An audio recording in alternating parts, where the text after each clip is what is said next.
አርዕስተ ዜና የሀገራዊ ምክክር ኮሚሽን ተልእኮ በተያዘለት ጊዜ እንዲጠናቀቅ ሁሉም የድርሻውን እንዲወጣ ኢዜማ ጥሪ አቀረበ። ኢትዮጵያ በቀጣይ ዓመታት ከደም ተዋጽኦ መድኃኒት ለማምረት በዝግጅት ላይ መሆኗ ተገለጸ።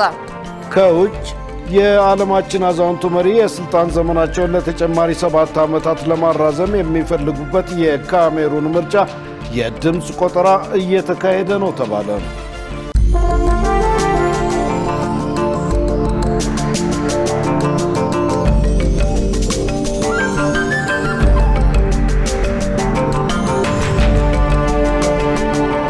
ጤናስጥልኝ ክብራን ተመልካቾቻችን ከኢሳት ነጻ የህዝብ ሚዲያ የሰዓቱ ዜና ተጀምሯል። ትዕግስት ተስፋዬና እኔም ደረጀ ይልማ ዜናው ወደ እናንተ እናደርሳለን። ለምልክት ቋንቋው ደግሞ ዳዊት ጎሳይ አብሮናል። ወደ ቀዳሚው ዜና አልፋለሁ። የሀገራዊ ምክክር ኮሚሽን ተልእኮ በተያዘለት ጊዜ እንዲጠናቀቅ ሁሉም የድርሻው እንዲወጣ ኢዜማ ጥሪ አቀረበ። በተያያዘም 7ኛ ዙር ሀገራዊ ምርጫ በሚካሄድበት አግባብ ላይ ማብራሪያ እንዲሰጠው ፓርቲው ባወጣው መግለጫ ጠይቋል። ገነት ዘዞ አዘጋጅተዋለች። ሰላማዊት ሙልጌታ እንደሚከተለው ታቀርበዋለች። የኢትዮጵያ ዜጎች ለማህበራዊ ፍትህ ኢዜማ የሚጠበቀው የሀገራዊ ምክክር ኮሚሽን የስራ ውጤትና መጪው ምርጫ በሚል ርዕስ በዛሬው ዕለት መግለጫ ወጥቷል። በዚህም ተስፋ የተጣለበት የሀገራዊ ምክክር ሂደት ከተለያየ አቅጣጫ እየተነሱ ያሉ ሐሳቦችና የቀረቡት አጀንዳዎች የታረቀና ቅቡልነት ያለው ሀገረ መንግስት ከመፍጠር አንፃር ሊያመጣ የሚችለውን ውጤትም የበለጠ በጉጉት እንድንጠብቅ አድርጎናል። እስካሁን ከተደረጉት ሰፊ ክልላዊ ውይይቶችም ሆነ ከተለያዩ ማህበረሰብ ክፍሎች ወይም የፖለቲካ ፓርቲዎችን ጨምሮ ከቀረቡት አጀንዳዎች የምንረዳው ሀገራዊ ምክክሩ ሊመልሳቸው ከሚሞክራቸው ጉዳዮች ውስጥ የምርጫን አካሄድና በጥቅሉ የፖለቲካ ስርዓቱን ሊቀይሩ የሚችሉ አጀንዳዎች ይገኙበታል። ይሁን እንጂ በተያዘው ዓመት 7ኛው ሀገር አቀፍ ምርጫና የሀገራዊ ምክክር ሁነት በአንድ ላይ የሚካሄዱ ናቸው። ይህ ሁኔታ ደግሞ ብዙ ወሳኝና ተያያዥ ጥያቄዎች ይዞ ይመጣል በሚል በመግለጫው የቀረበው ሐሳብ በተመለከተ ምንና የትኞቹ እንደሆኑ ኢሳት ላነሳው ጥያቄ የፓርቲው የህዝብ ግንኙነት ኃላፊ ኢዩኤል ሰለሞን ተከታዩን ብለዋል። ሀገራዊ ምክክሩ ይዟቸው የሚመጡ ውጤቶችን በምርጫው ላይ ማግኘት የማይቻል ከሆነ ወይም ደግሞ የሚቀጥሉትን 5 ዓመታት መጠበቅ የሚያስፈልግ ነው ወይ? ሀገራዊ ምክክሩን ከምርጫው ጊዜ አስቀድሞ መጨረስ ይቻላል ወይ? እና የመሰሉትን አይነት ጥያቄዎች መመለስ አለባቸው የሚል አልቲሜትሊ አቋም የተያዘበት ጉዳይ ሳይሆን ለውይይት የተለያዩ የማህበረሰብ ክፍሎች ምሁራን የመሳሰሉ አካላት ውይይት እንዲያደርጉበት ለመጋበዝ የወጣ መግለጫ ነው። ፓርቲው በመግለጫው ማብራሪያ እፈልጋለሁ በሚል አነሳቸውና መጪው ምርጫ የሚደረገው ከዚህ በፊት በነበረውና የምርጫዎቹን ተአማኒነትና የህዝብ እውነተኛ ውክልና ጥያቄ ውስጥ የከተተውን ማለትም የሀገራዊ ምክክር ኮሚሽን በስራው ለመመለስ የሚሞክረውን ስርዓት ነው ወይንስ ሀገራዊ ምክክሩ በስምምነት የሚቀይራቸውን ከፖለቲካና ከምርጫ ስርዓቱ ጋር የተያያዙ ጉዳዮችን ባካተተ ሁኔታ በአዲስ መልክ ነው ወይ የሚካሄደው? በአዲስ መልክ ነው የሚካሄደው ከተባለስ ሀገራዊ ምክክሩን በጊዜ ጨርሶና በዚህ ስምምነት ውስጥ የተካተቱ ጉዳዮችን ህጋዊ መሰረት ሰጥቶ ነው ወይ? በአዲስ መልክ ምርጫ ለማካሄድ ከታሰበስ ምርጫውን በተቀመጠለት ጊዜ ማካሄድ ይቻላል ወይ ሲል በመግለጫው ያቀረበው ጥያቄ በተመለከተ እንዲያብራሩልን ላቀረብነው ጥያቄ የህዝብ ግንኙነት ኃላፊው ተከታዩን ብለዋል። መጪው ምርጫ የሚደረገው ከዚህ በፊት በነበረው የምርጫ ስርዓት አይነት ነው ወይ? ምክንያቱም ከዚህ በፊት የነበረው ይሄ 50+1 ወይም ደግሞ ከፍተኛውን ድምጽ ያገኘው አካል ተቀልሎ ይወስዳል የሚል ነው ወይስ አሁን በሀገራዊ ምክክሩ ላይ እየተነሳ ያሉ ለውጥ እንዲያደርግበት ይገባል የህዝብ እውነተኛ ውክልናን ያረጋግጣል ተብሎ የሚታመን አይነት የምርጫ ስርዓትን አካተተ ነው ወይ የሚሆነው? ለምሳሌ ሀገራዊ ምክክሩ ይሄንን መልስ ሊሰጥ ወይም ደግሞ ጥያቄ እየተነሳበት ያለ ጉዳይ ነው ሳይፈጸም ወደ ምርጫ መንገባ ከሆነ እና ከዚያ በኋላ ሀገራዊ ምክክሩ ውሳኔዎች ቢያሳልፍ የተለያዩ አይነት ውሳኔዎች ቢያሳልፉ እነዛን ውሳኔዎች ለመጠቀም የሚቀጥለው ምርጫ ልንጠብቅ ነው ወይ? አሁን እየተካሄደ ያለው ከምርጫው በፊት መጠናቀቅ ይችላል ወይ? አልተቻለስ ምንድነው የሚደረግ የሚለው ደግሞ መንግስትም ኢንቮልቭ እንዲያደርግበት ሌሎች ምሁራንም እንዲሳተፉበት ጥሪ የቀረበበት አይነት ጥያቄ ነው ማለት ነው። ለሀገራዊ ምክክሩ ያለው ጊዜ በቂ አይደለም ተብሎ ከታሰበ ጊዜውን ለማሳጠር የሚወሰዱ ህጋዊ መንገዶች አሉ ወይ ሲልም ኢዜማ በመግለጫው አስታውቆ በጉዳዩ ላይ ምሁራንና ባለድርሻ አካላት እንዲወያዩበት ጥሪ አቅርበዋል። ዩኒቨርሲቲዎች ብቁና ተወዳዳሪ የሰው ኃይል ለማፍራት እየሰሩ እንደሆነ ገለጹ። በተያያዘ የአካባቢን ብሎም የሀገርን ችግር ለመፍታት የሚያግዙ የምርምር ስራዎች እየሰሩ መሆኑን ኢሳት ያነጋገራቸው የዩኒቨርሲቲ የሥራ ኃላፊዎች ተናግረዋል። ገነት ዘዘው ተጨማሪ አላት።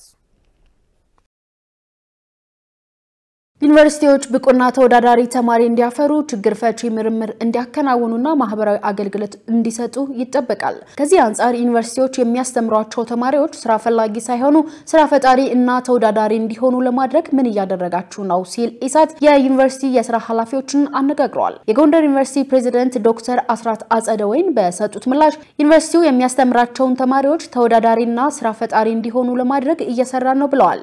ከአካዳሚክሱ አኳያ ጥራት ሊጨምሩ የሚችሉ በተለይም ዩኒቨርሲቲ የሚያፈራቸው ተማሪዎች ተወዳዳሪ እንዲሆኑ ስራ ፈጣሪ እንዲሆኑ የግድ መቀጠር ብቻ ሳይሆን ስራ ፈጣሪም እንዲሆኑ የሚያስችሉ ስራዎች አሉ። የአርባ ምንጭ ዩኒቨርሲቲ ተጠባባቂ ፕሬዝዳንት ዶክተር አብደላ ከማል በበኩላቸው የትምህርትን ጥራት ለማረጋገጥ ዩኒቨርሲቲው ብቁና ተወዳዳሪ የሰው ኃይል ለመፍጠር በርካታ ተግባራት እያከናወነ መሆኑን ገልጸዋል። ሀገርን የሚጠቅም በሀገር ላይ ችግር መሰረት ያደረጉ የምርምር ስራዎችን በመስራት በትምህርትን ጥራትን ከማረጋገጥ አንፃር ትኩረት አድርገን እንሰራለን።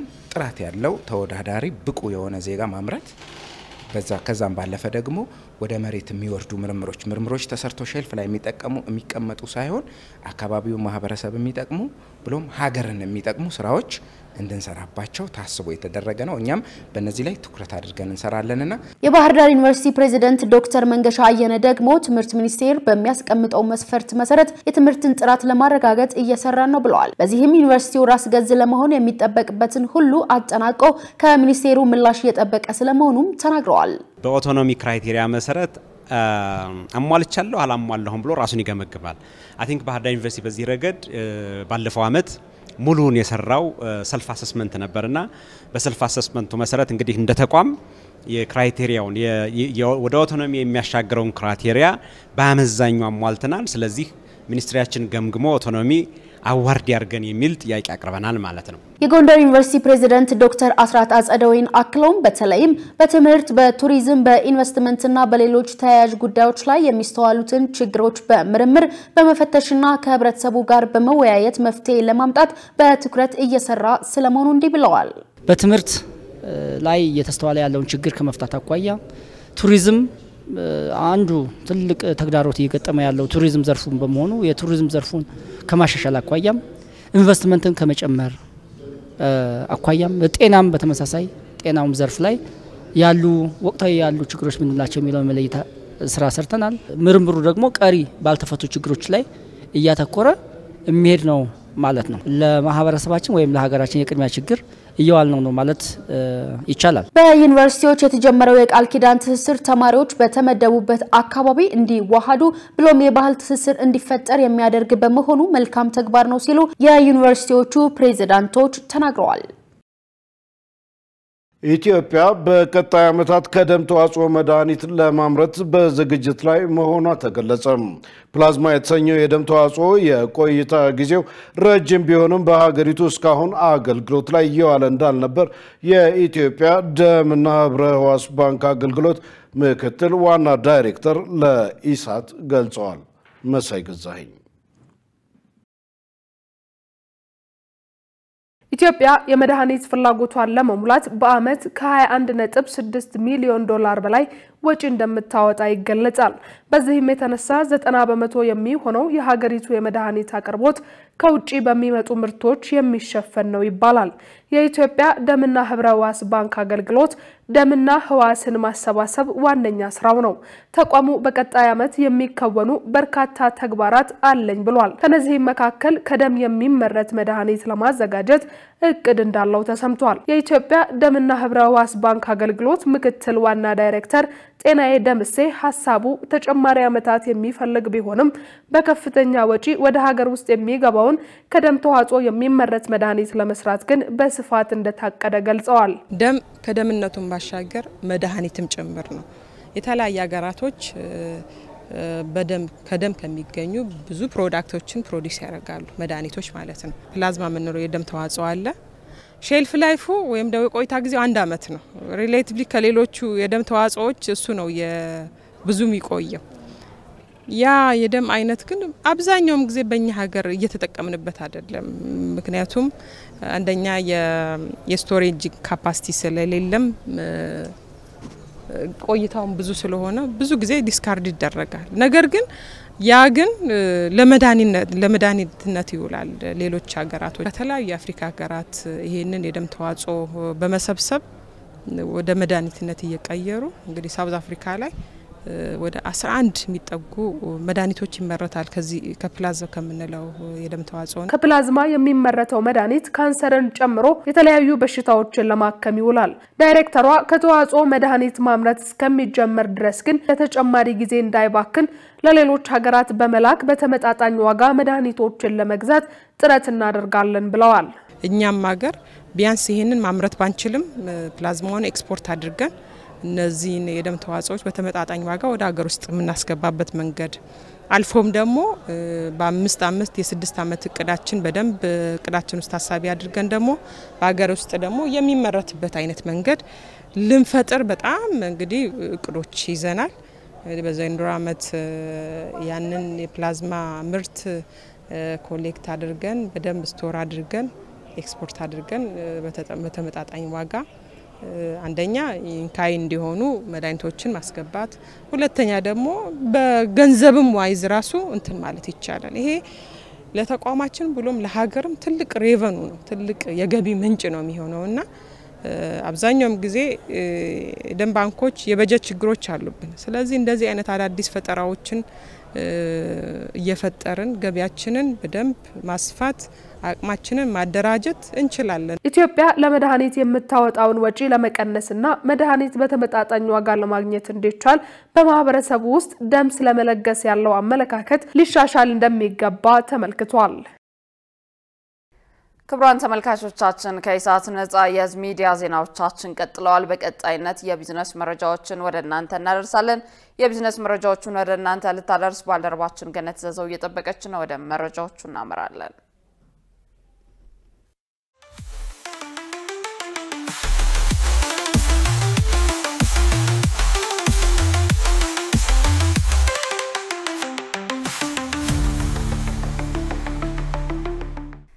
ሰላም ጤና ይስጥልን ተመልካቾቻችን ከኢሳት ነጻ የህዝብ ሚዲያ የቢዝነስና የኢኮኖሚ መረጃዎችን ወደ እናንተ እናቀርባለን። ከዘገባዎቹ ጋር ገነት ዘዘው ነኝ። አብራችሁን ቆዩ።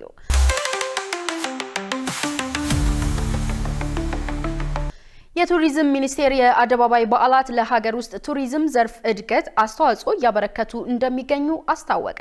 የቱሪዝም ሚኒስትር ዴታ ዶክተር እንደገና አበበ እንዳሉት መንግስት ቱሪዝምን እንደ ትልቅ የኢኮኖሚ መስክ በመውሰድ ዘርፉን የሚያነቃቁ ተግባራት እያከናወነ ይገኛል። በኢትዮጵያ የሚገኙ የተፈጥሮ ሀብቶችን፣ ታሪካዊ ቅርሶችን እንዲሁም የማይዳሰሱ ትውፊቶችን በአግባቡ ለመጠቀምና በዘርፉ የሚታዩ ችግሮችን ለመፍታት በከፍተኛ ደረጃ መሰራቱ አንስተዋል። በመዲናዋ ያሉትን የቱሪስት መዳረሻዎች ቦታዎች ማስፋት የሀገር ውስጥና የውጭ ጎብኚዎችን ቁጥር በመጨመር ከዘርፉ የሚገኘውን ኢኮኖሚያዊ ጠቀሜታ ማሳደጉንም ተናግረዋል። በመላው ሀገሪቱ የሚከበሩ የአደባባይ በዓላት የቱሪዝም ዘርፉን በማነቃቃት የሀገር ገጽታ በመገንባት ረገድ አቅም እየፈጠሩ እንደሚገኙ ጠቁመዋል። በተለይም በዩኔስኮ የተመዘገቡ ቅርሶች ዓለም አቀፍ እውቅና ያላቸው መሆናቸውን ጠቁመው ለሀገር ውስጥ የቱሪዝም እድገት ፋይዳቸው ከፍተኛ መሆኑን ተናግረዋል።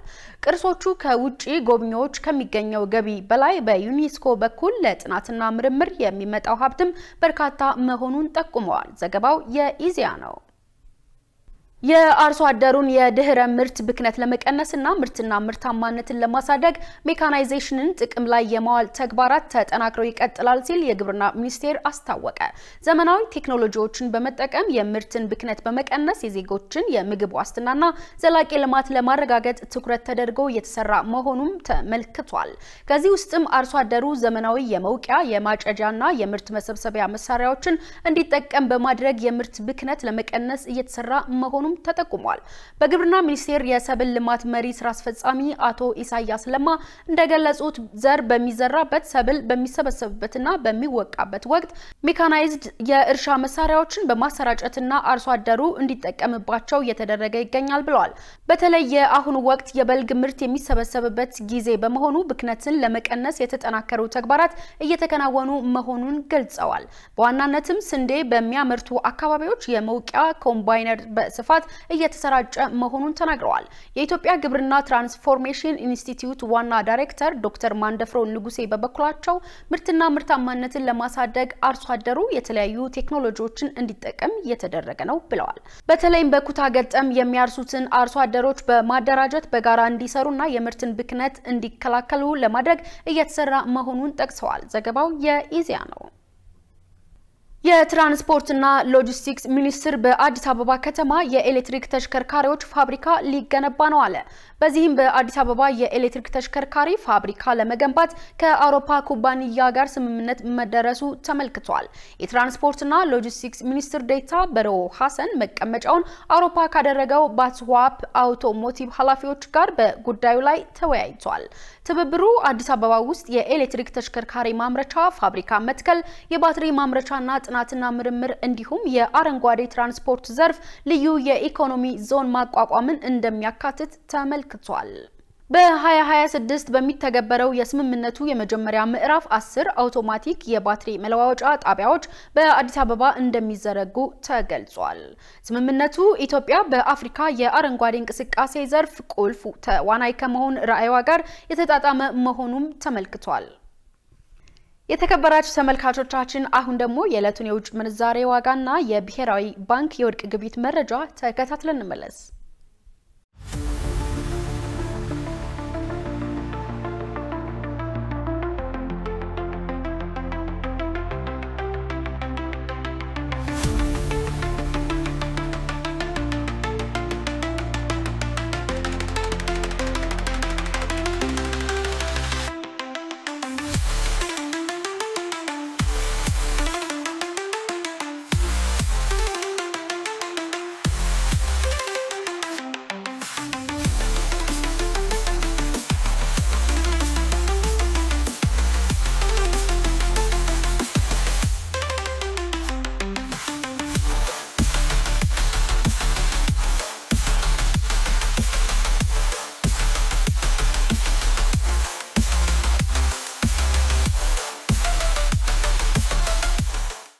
ተመልካቾቻችን ለዕለቱ ያዘጋጀናቸውን የቢዝነስና የኢኮኖሚ መረጃዎች በዚሁ ተጠናቀዋል። አሁን ወደ ዋናው ዜና ልመልሳችሁ።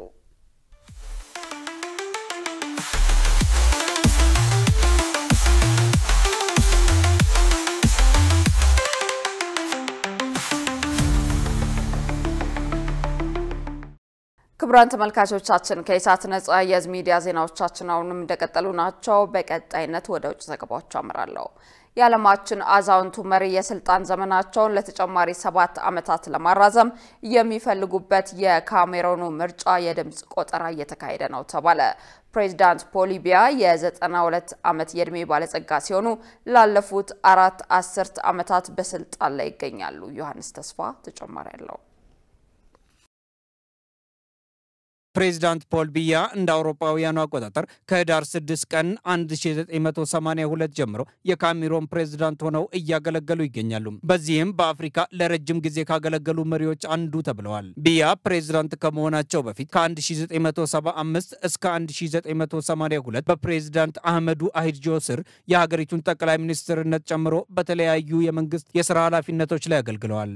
አሂድጆ ከስልጣን ከለቀቁ በኋላ ቢያ በፕሬዝዳንትነት የተሾሙ ሲሆን ከዚያን ጊዜ ጀምሮ ስልጣናቸውን በፖለቲካ ተጽዕኖ ስር በማድረግና ምርጫዎችን በማጭበርበር ኢፍትሐዊና ግልጽነት የጎደላቸው ናቸው በሚል በታዛቢዎች ሲተቹ ቆይተዋል። ከቅርብ ዓመታት ወዲህ ካሜሩን የእርስ በእርስ ግጭትን የመሳሰሉ ችግሮች እያጋጠማት ያለ ሲሆን ከአስተዳደርና ከኢኮኖሚ ጋር የተያያዙ ጉዳዮችም ፈተና እየሆኑባት ይገኛሉ። እነዚህ መንገራገጮች ቢኖሩም ግን ቢያ በካሜሮናውያን ፖለቲካ ውስጥ ግንባር ቀደም ተዋናይ እንደሆኑ ዘልቀዋል።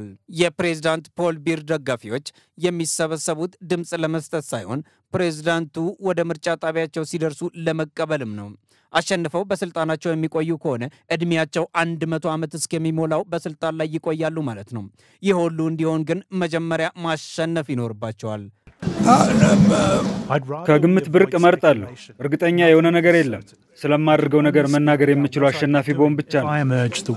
በሀገሪቱ ሰሜናዊ ክፍል የፕሬዝዳንቱ የቀድሞ የካቢኔ ሚኒስትርና የአሁን የቅርብ ተቀናቃኝ የሆኑ ኢሳች ሮማ ድምጻቸውን ላለመስጠት መወሰናቸውን አሳውቀዋል። ከደህንነት ኤጀንሲዎችና ከሚኒስቴሩ ብዙ ማስፈራሪያ ደርሶብኛል። ችግሩ ቺሮማ እንዳልሆነ ልነግራቸው ፈልጋለሁ። በተለይ በተቃዋሚዎች ጠንካራ ይዞታ አካባቢ የጸጥታ ጥበቃ ጥብቅ እንዲሆን የተደረገ ሲሆን በብዙ አካባቢዎች ግን የመራጩ ህዝብ ቁጥር ዝቅተኛ ነው። በዚህ የምርጫ ዋዜማ መንግስት የመሬት የባህርና የአየር ድንበሮችን በመዝጋት የህዝቡን እንቅስቃሴ ገድቧል። ባለስልጣናቱ ግን ይህን እርምጃ ስርዓትን ለማስጠበቅ የወሰድነው የተለመደ ነገር ነው ይላሉ። ነገር ግን በዘመቻው ሰሞን በገዢው ፓርቲና በዋና ተቃዋሚዎች መካከል የጦፈ የቃላት ልውውጥ ታይቷል። ይህም ከምርጫው በኋላ ግጭት ሊፈጠር ይችላል የሚል ስጋት ፈጥሯል። የ70 ዓመቷ ፓቱምሳ ምርጫው የተቃውሞ ድምጽ ተደርጎ እንዲወሰድ ፈልጋለሁ ይላሉ። ቤት ውስጥ የተቀመጡ ዲፕሎማ ያላቸው ብዙ ወጣት ወንዶች አሉ። አሁን ስራ ባለማግኘታቸው ብቻ በአደንዛዥ ዕፅና በጥቃቅን ስርቆት ውስጥ እየተሳተፉ ናቸው። የምርጫው ሂደት ከተጠናቀቀ በኋላ ሂደቱ ወደ ወሳኝ ደረጃ ተሸጋግሯል። ቆጠራ በአካባቢ በክልልና በአገር አቀፍ ደረጃ ከተካሄደ በኋላ የህገ መንግስት ምክር ቤት ውጤቱን ለመገምገም እናም ለማጽደቅ ወይም ላለመቀበል 15 ቀናት ይኖሩታል። ከዚያ በኋላ ብቻ ካሜሮናውያን አዲስ ፕሬዝዳንት ያገኛሉ ወይም የፕሬዝዳንት ፖል ቢያን ተጨማሪ 7 ዓመታት ቆይታ ያውቃሉ። ዜናውን ስናጠናቅር አልጀዚራንና ቢቢሲ አፍሪካን ዋቢያችን አድርገናል። ፍልስጤማውያን እስረኞች ተፈቱ፣ እስራኤላውያን ታጋቾችም ተለቀዋል። ከዚሁ ጋር በተያያዘ ዶናልድ ትራምፕ ለጋዛ የሰላም ንግግር ስኬት የአረብ መንግስታትንና የሙስሊም መሪዎችን አመስግነዋል። ሸሪፍ ኢማም ፍልስጤማውያን እስረኞች ከእስራኤል እስር ቤቶች ተለቀዋል። ይህ የሆነው ሐማስ 20 በህይወት ያሉ እስራኤላውያን ታጋቾችን መልቀቁን ተከትሎ ነው። የእስራኤል ባለስልጣናት እንዳረጋገጡት 20 በህይወት ያሉ እስራኤላውያን ታጋቾች በጋዛ ተለቀዋል።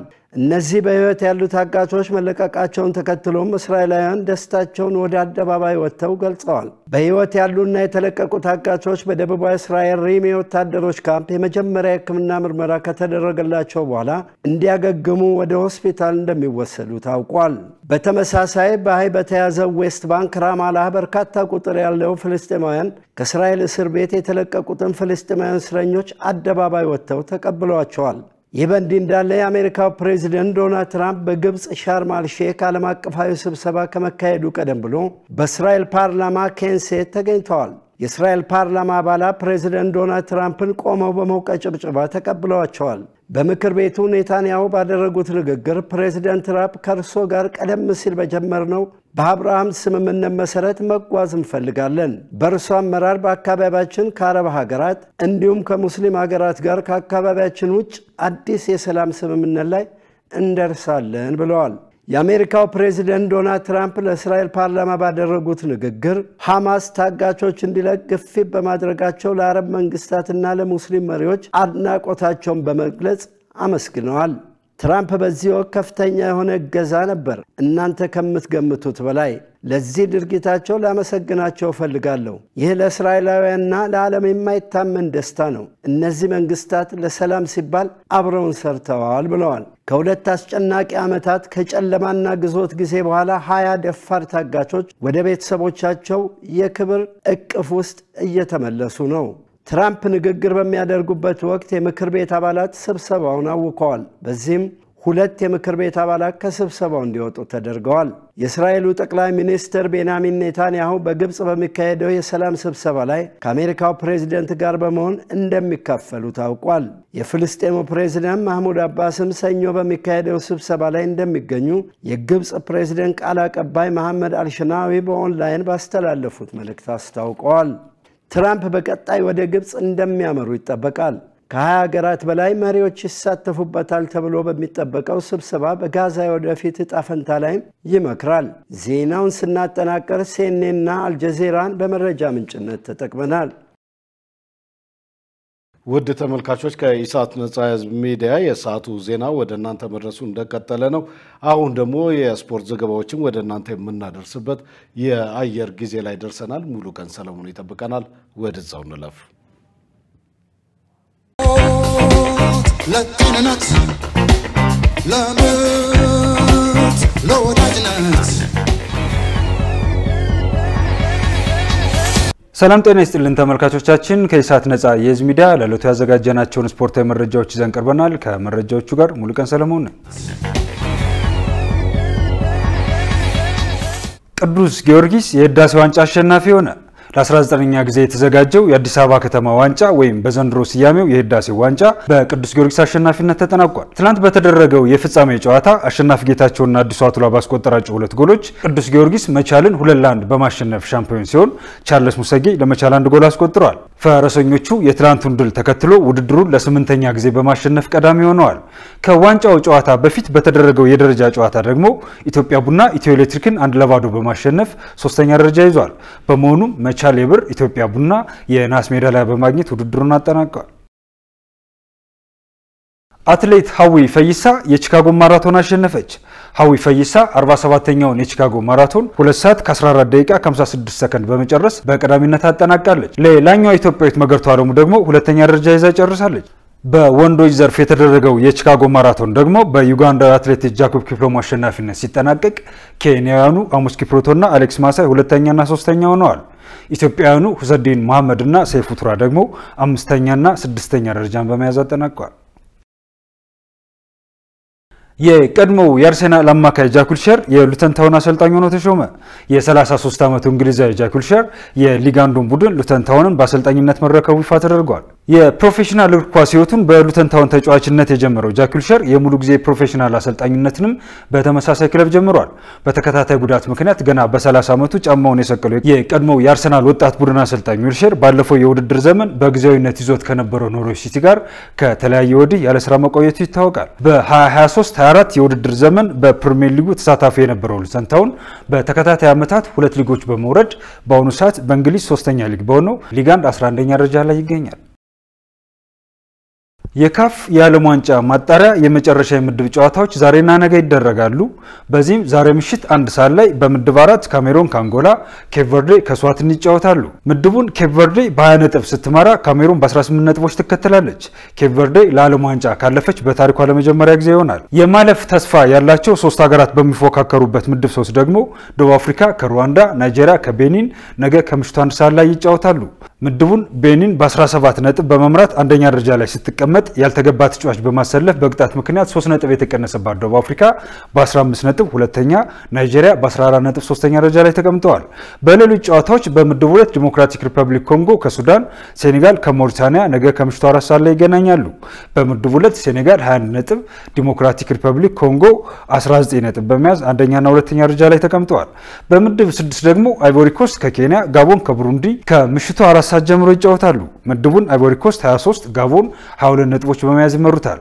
በሌሎች ምድቦች ከምድብ 1 ግብጽ፣ ከምድብ 5 ሞሮኮ፣ ከምድብ 7 አልጄሪያ፣ ከምድብ 8 ቱኒዚያ፣ ከምድብ 9 ጋና አስቀድሞ ማለፋቸውን ያረጋገጡ ሀገሮች ናቸው። በአውሮፓ ሀገራት መካከል የማጣሪያ ጨዋታዎች ዛሬና ነገ ይቀጥላሉ። ከነዚህ መካከል መቄዶኒያ ከካዛክስታን፣ ሰሜን አይርላንድ ከጀርመን፣ ስዊድን ከኮሶቮ፣ ዌልስ ከቤልጂየም፣ አይስላንድ ከፈረንሳይ ዛሬ ምሽት 3 ሰዓት ከ45 ላይ ሲጫወቱ ለማለፍ አጣብቂኝ ውስጥ የገባችው ጣሊያን ከእስራኤል፣ ፖርቹጋል ከሃንጋሪ፣ ስፔን ከቡልጋሪያ፣ ተርኪ ከጆርጂያ እና አይርላንድ ከአርሜኒያ ነገ ምሽት 3 ሰዓት ከ45 ጀምሮ ይጫወታሉ። ተመልካቾቻችን ከኢሳት ነጻ የህዝብ ሚዲያ ለዕለቱ ያዘጋጀናቸው ስፖርታዊ መረጃዎቻችን የተከታተላችኋቸውን ይመስሉ ነበር። ከመረጃዎቹ ጋር ሙሉቀን ሰለሞን አብሬያችሁ ቆየሁ። መልካም ጊዜ ይሁንላችሁ። ለጥንነት ለምት ለወዳጅነት ክቡራን ተመልካቾቻችን ከኢሳት ነጻ የህዝብ ሚዲያ ለሰዓቱ ያዝናቸው ዘገባዎች ይህንን ይመስሉ ነበር። ትዕግስት ተስፋዬና እኔም ደረጀ ይልማ ዜናውን ወደ እናንተ አድርሰናል። ለምልክት ቋንቋውም እንደዚሁ ዳዊት ጎሳዬ አብሮን ነበረ። ከቀሪ ኢሳት ዝግጅቶች ጋር ሰናይ ጊዜ